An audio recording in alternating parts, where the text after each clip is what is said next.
Mate, did we watch a thing this week? Yeah, we did.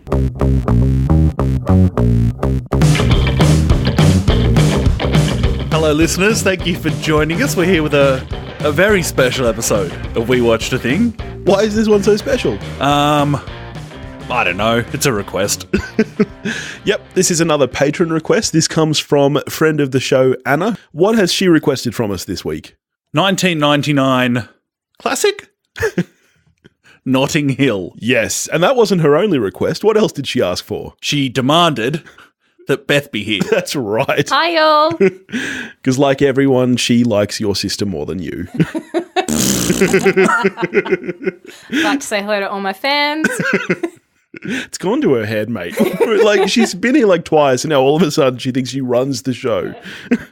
When we initially got this request, it was, like 2 months ago now? It was a while ago, and Beth was like, no, I'm going overseas. I'm going to London. Yes, no, I can't. I simply can't. And I stupidly watched it before she went, and it's now been so long that I've basically forgotten the film. But this will be fun. All right, well, you sit over there quietly. It's all right. You guys will kickstart me. I'll remember it as we go. At least one of you hadn't seen it before, right? Yeah, so Topher, you'd never seen this movie. I hadn't seen it. How? I don't know, because our dad is obsessed with this movie. Didn't feel bad about not having seen it. So I'd definitely seen bits of it before, I assume, because Dad was watching it. Yeah. Plus, like, there are some bits, I think, that are sort of part of the, pop culture narrative now. When she's saying, I'm just a girl standing in front of a boy. I didn't know that line. No kidding. You didn't know that line, or you didn't know it was from this? I didn't know the line. Oh, really? Jeepers. Wow. Yeah, we'll get to that. Yeah, we'll get to that. Sure. All right. So, Notting Hill, as Topher said, was made in 1999. It is written by Richard Curtis, famous for Four Weddings and a Funeral, Love Actually, and it was directed by Roger Michell. It stars Hugh Grant, Julia Roberts, Rhys Ifans in what I think is probably his breakout role. All right, let's get into it. What did you guys think? Yeah, so Notting Hill's a movie in which a film star sexually harasses a bookstore owner and romance ensues. We'll get to that later. I would like to say, though, that in the second meet-cute of this movie before this kiss has occurred, Hugh Grant is walking around carrying this drink like he intentionally wants to accidentally knock it all over someone so that he can fake accidentally grope their boobs in an attempt to fake clean it up. And also the orange juice in that cup somehow like triples in the spill. It's like a fairly small cup of orange juice and then they are drenched in OJ. He's holding it a metre away from his body as he's walking along the street. Oh, is that not how you drink orange juice? So Hugh Grant is this guy who runs a bookstore that has no customers. Well, because it's not a bookstore. It's a travel bookstore. A specific bookstore. Now, and he gets customers, but they come in asking for books, and he's like, we don't sell books here. Like, at some point, doesn't he realise that his business is failing? All I was thinking of was like, okay, so Beth's in London when I'm watching this movie. Notting Hill, achievable suburb, is it, for someone who has no customers? Yeah. Absolutely not. Absolutely not. Did anyone else? I haven't seen this movie in quite some time, and the first time I watched it, well, certainly the last time I watched it, I hadn't watched Black Books, and I didn't realise Dylan Moran was in it, which is kind of ironic because he himself is most famous for playing a guy who's, owns a massively failing bookstore. I really like the little scenes that Richard Curtis has included in the script for the bookstore. I think they're the kind of things that in some movies might be edited out. If in a big blockbuster you're really looking to cut time out, those are the bits you lose because they seemingly don't add anything. Yeah, I was a bit tickled when Dylan Moran popped up.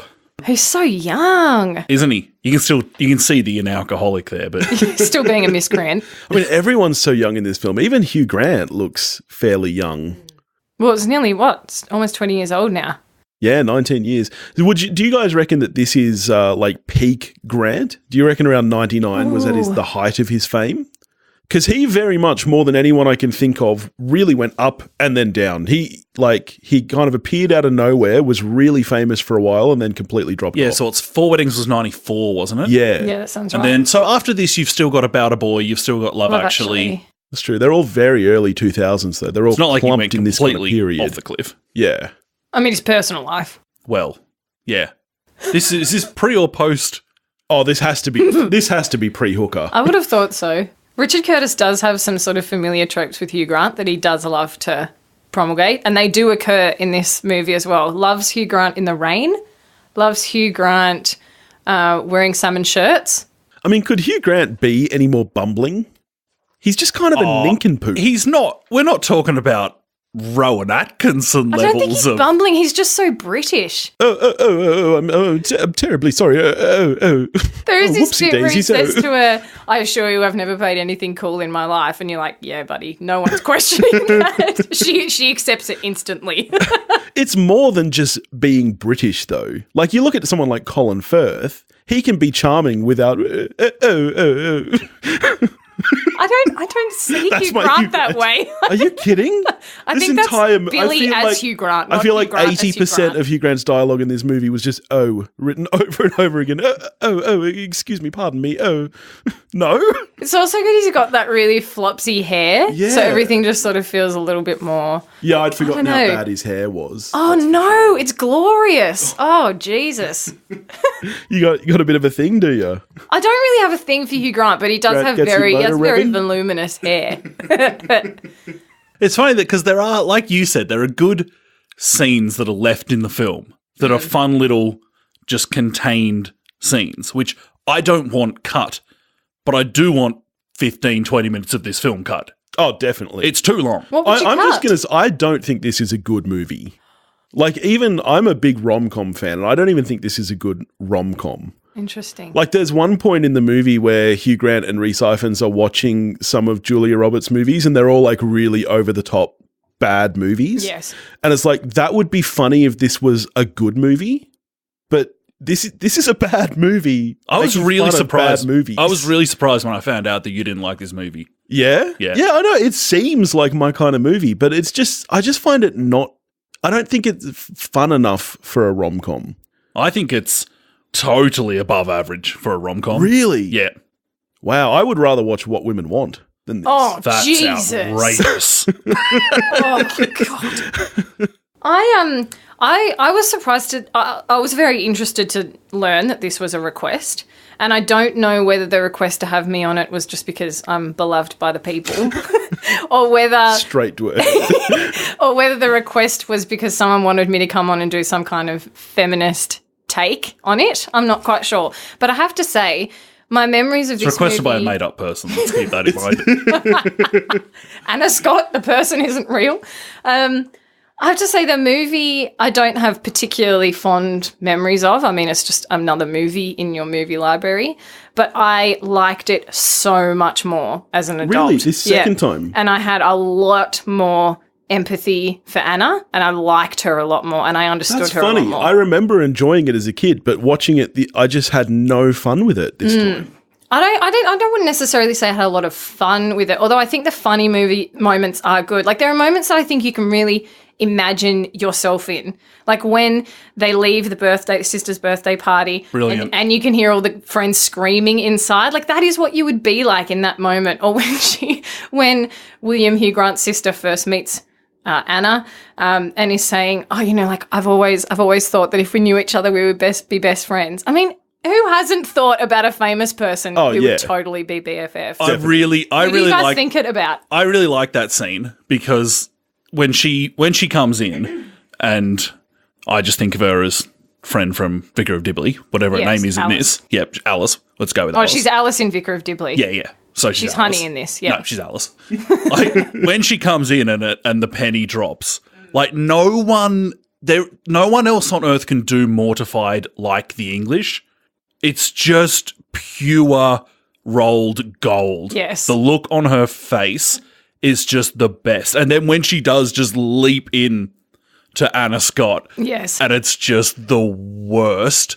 She just nails that scene. It's brilliant. And also when she goes to the bathroom and they all say to Bernie, you know, oh, it's Anna Scott. And he's just been asking her how much money she makes because people in acting make such bad money.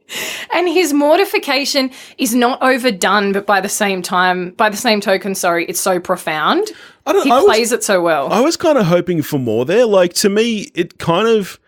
it doesn't really work for me that the punchline of that joke is, oh, what an idiot this guy is, just because he doesn't know who she is. I don't think they overplay it though, do they? It's sort of just this moment on his own where he's like, oh my god. And then Alice goes, oh, Jesus, honey, comes out anyway and has followed her into the bathroom. And you can sort of see yourself in this mortified state where you're so overexcited, you don't realise you're doing something entirely inappropriate. It must happen to celebrities all the time because people aren't, respecting their personal space. Yeah. And if I was in a bathroom with Kristen Bell, I'm sure the same thing would happen.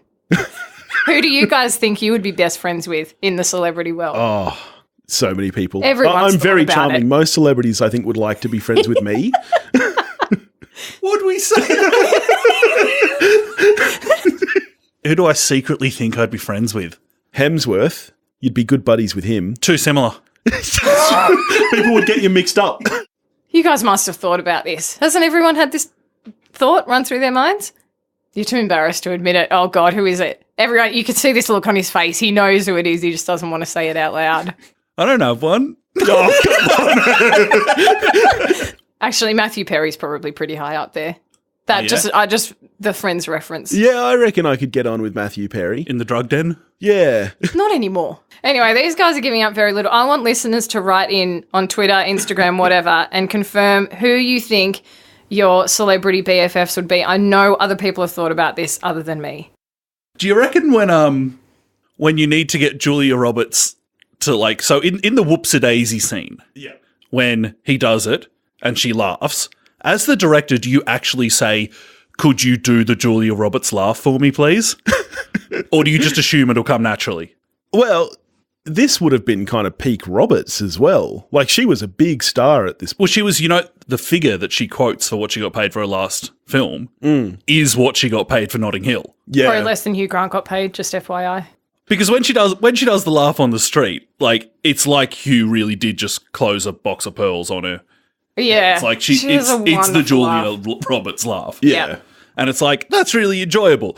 It's not a character. Yeah. I think I weirdly grew up not really liking her very much, and I don't know where it came from. And I would like to take this opportunity to apologise to Julia Roberts, because I actually think she's probably pretty bloody great. There's one character in this film which I fail to understand why they were written into it. Is it the restaurateur? Yes. What is he doing there? What is that character? I wonder whether he had more of a role and they edited him out. Yeah, I'm thinking it's all I could think. There has to be deleted scenes, because not only that, you've also got Rhys Ifans, British Kramer, who at the very end, Honey is like, oh, I'm engaged to him, and it's like, hang on. How do you guys even know each other? That's so great. So they're so off kilter. But we have never even seen them together. Rhys Ifans hasn't even been at any of these dinners that we've seen. You have to imagine they would know one another. I don't know. I think they're both that batshit that it's either way, I just think there had to be deleted scenes. Either way, I buy that. I totally buy it. In the way that the film is presented now. That took me so out of it, because I was like, why are you showing us this? No, I loved it. I liked the kind of undercurrent of the other kind of love stories you had dotted throughout, because they're all really different to one another. I don't feel like I could tell you about any other love stories that there's the friend. There's the house he goes to for the birthday party with the wife is in the wheelchair and the husband always makes people food they can't eat. They're lovely. I want to be friends with them. One little interesting tidbit that came up when they're in bed having the conversation about breasts and they talk about meatloafs. And this film came out in 1999, same year as Fight Club, with a famous pair of meatloaf. I was like, they wouldn't have known that when they wrote it. Yeah. But those films presumably came out within months of each other. It's the universe at work there. Can I just say that in the scene where the press, the paps, are all outside Hugh's door after the newspaper. Yep. And she goes outside. Stop her from going outside, Hugh. I think that is the most unbelievable part of the movie. Like, what? Don't stand there and go, no, you shouldn't open the door. Yeah. Don't let the door get open, mate. And it's also, it's a flaw in the sort of, believability of narrative, but also in the character development, because she doesn't know him well enough by this point to say to him, oh, you're up to something, as if he's tricking her. There's no way that at that point she's opening the door / she knows this person well enough to know that he's pulling some kind of fantastic trick on her. or that he wouldn't throw himself in front of that door to stop her from going through it. It's I think it's the sort of weakest part of the movie. But everything sort of hinges on it happening. Yeah, to me, this is one of those movies where I watch it and I don't feel like there was a strong enough story there when the script started getting written. Like, I feel like Richard Curtis had kind of he had a premise which is like, oh, okay, this bookshop owner falls in love with a celebrity. And he kind of sat down at his keyboard and started typing, not really knowing where he was going yet. He knew Hugh Grant was going to be in it. Yeah, because half the script is, oh. Oh, Jesus. And yeah, to me, I just feel like that's my biggest flaw with it, is that it's a decent premise, but I just feel like it moves through too many things without really feeling like it's got a direction to it. Did you guys feel that? Yeah, I do. Particularly in sort of the back end of the second act, which is where I would, when I said I wanted the movie to be shorter, that's where I'd be cutting. Yeah. There's stuff there that I feel just needs to be, you just sit down in the edit suite and go, okay, hang on. What's the story? Yeah, that's what I feel like. I feel like that because there's no real conflict that is natural. You get that moment where he sees Alec Baldwin randomly in the hotel room, which, I don't know, could have been a point of conflict, but is somehow pretty quickly brushed aside. And then the thing with the photo just kind of comes out of nowhere and the paparazzi. And that really is very much towards the end of the film. And yet that's the first real, hey, something is happening. But the conflict is the undercurrent of the whole movie, is the incompatibility of their lives with one another. But that doesn't really play into effect at all. It's not like there's ever this moment where he's like, oh, I'm a book owner and you need to go film this thing and we can't see each other. Really? That's the whole film. But it doesn't affect them. But that's in what's any constantly real way. driving them apart. And her behaviour that she claims at one point was bad, which I disagree with. I think she does herself a disservice there. But her behaviour is always driven by her experience as a celebrity, her knowledge that this thing will likely never be possible for her, no matter how much she likes him and thinks they could be happy, and no matter how much you see how desperately she craves normalcy. She's in conflict almost, sounds like an after-school special, but she's in conflict with herself the entire time. Like, that for me was actually very compelling. Oh, I know, yeah. Her story is sadder than the woman in the wheelchairs. That was famously the moment that happened in the film. That was one of the scenes that I had seen before. That is a fantastic scene, the winning of the brownie. It is. Even in the late 90s, I thought Richard Curtis, Love Actually has a lot of problems on the women's scale. But I think this movie, interestingly, has a lot of things in the way that it exemplifies how shit a time women can have it. Like, she talks about how she's been on a diet forever. She knows she's about to become irrelevant in Hollywood because of her age. She has a series of cruel boyfriends who hit her. She has to apologize for everything that she does, even when there are these men talking trash about her and talking about flipping her over in restaurants. She still feels badly after she's done it because she knows that she's going to be the one to suffer the consequence for it. She even verbalizes her fear about becoming Rita Hayworth, after she slept with William for the first time, even though he's never displayed traits of sort of treating her in that way. And I thought it was actually quite evolved from that perspective.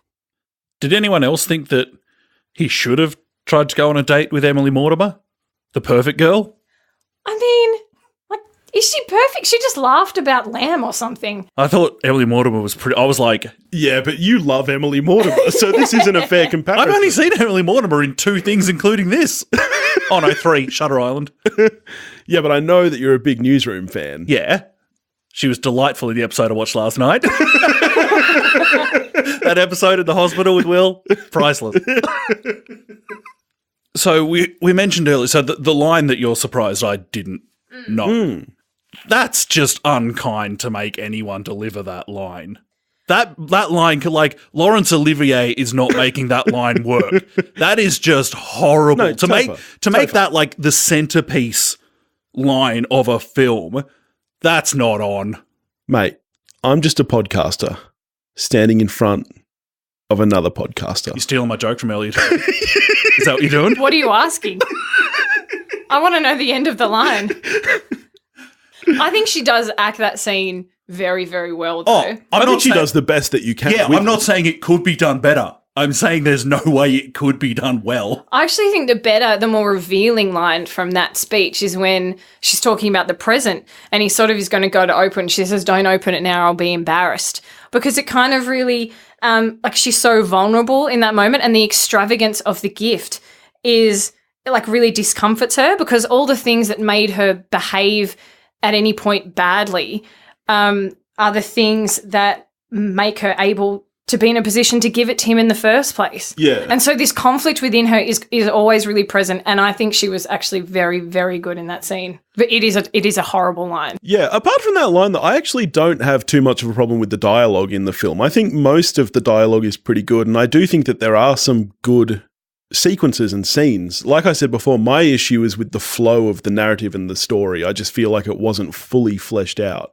I actually laughed quite a number of times, and I wasn't necessarily expecting it. I had a really good time rewatching this movie. I was surprised. That's really funny, because my wife and I, like, we love rom-coms. We watch them together a lot, but neither of us really laughed a lot. What about, like, it's even, the scene where they're in the movie theater and he's wearing the scuba goggles, like, it's so obvious, but it's still funny. I mean, I could see you doing it. I was like, Billy would do that. And if I did it, it would be hilarious. Charming. It would be charming. I wouldn't be sitting there going, my You'd scuba be like, goggles. don't waste the popcorn, stop coming at me. Yeah.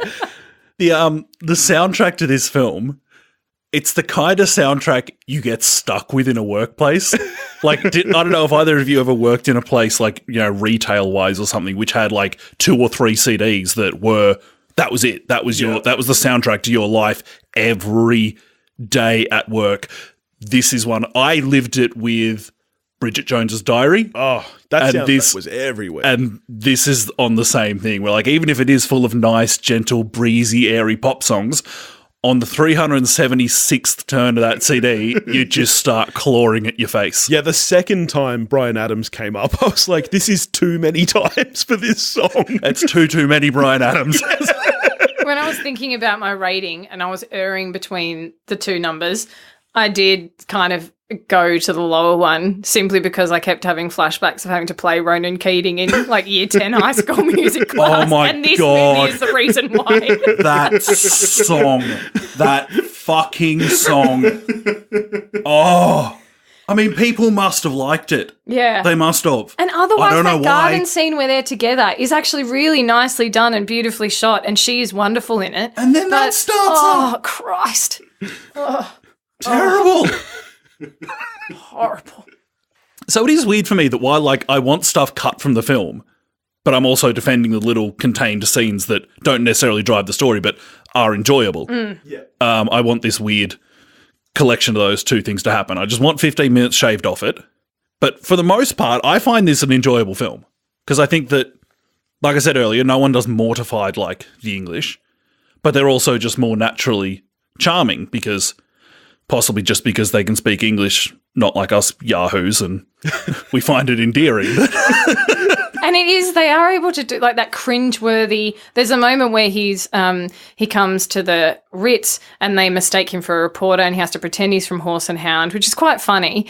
But he says, this is more like a dream sequence than anything else. And she says, what would happen in the dream sequence? And he says, I would change my personality and lean over and kiss you. And it's so, I realized halfway through I was watching between my fingers because it is so awkward to watch. He does it so well.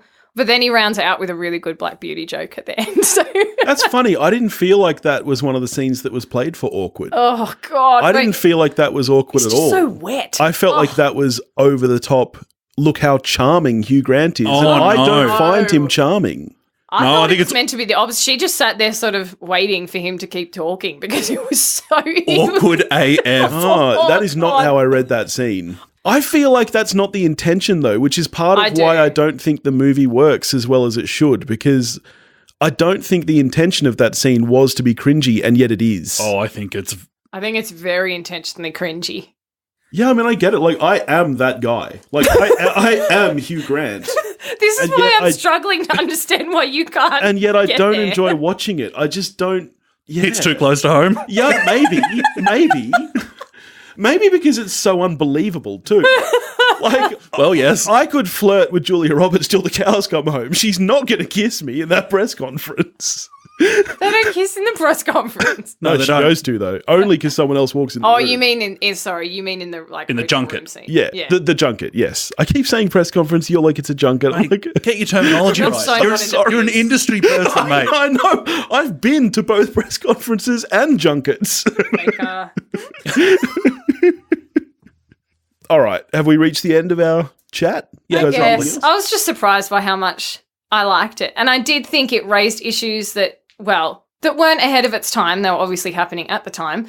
But that at the time, I wouldn't have had as much of a sensibility for or about. And now, as a, woman in my early 20s, which is obvious since I've admitted to being in year 10 in 1999 when it came out. You're closer to 40 than 30. I'm never coming back. I think like there were issues around, for example, when the tabloid event happens. Yeah. And she's so apologetic from having taken these photos to begin with. Whereas, of course, I mean, women's bodies are objective art in perpetuity anyway. Yeah. Of course, they're going to make some money off it. Why she should be the one who's saying, I was poor, I'm embarrassed, blah, blah, blah. She's not the one who should be sorry. The people, objectifying and then, exploiting her should be the one apologizing. But she still cannot, she still lives. She can't divorce herself, obviously, from the culture in which she lives. And I think that there are things like that are more prevalent maybe in today's movies that were less so back then, particularly in the context of rom-coms. And I appreciated that. Anyway, I really liked it. I really liked it watching it again at this age. I liked it much more than I remembered liking it. And I'm a total Anna convert. I love you, Anna. Hashtag Anna for life. I didn't hate it. I just didn't have as much fun as I felt I was supposed to be having watching the movie. Sure. You, Toph? I quite enjoyed it. It was a charming little movie. What Richard Curtis does. Yeah. It's not as good as Four Weddings, but it's a fun little movie.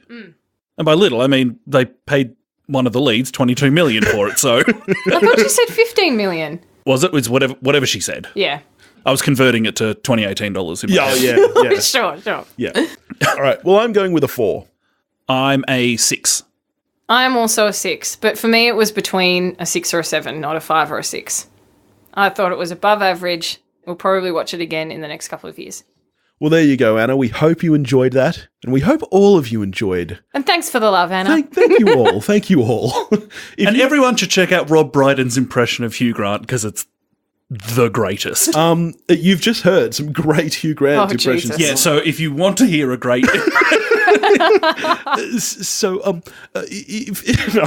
You know who you looked and sounded like then? Yourself. You look like Dracula's familiar.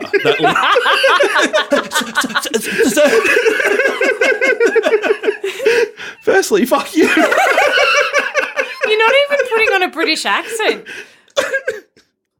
Try to say whoopsie daisy in a British accent.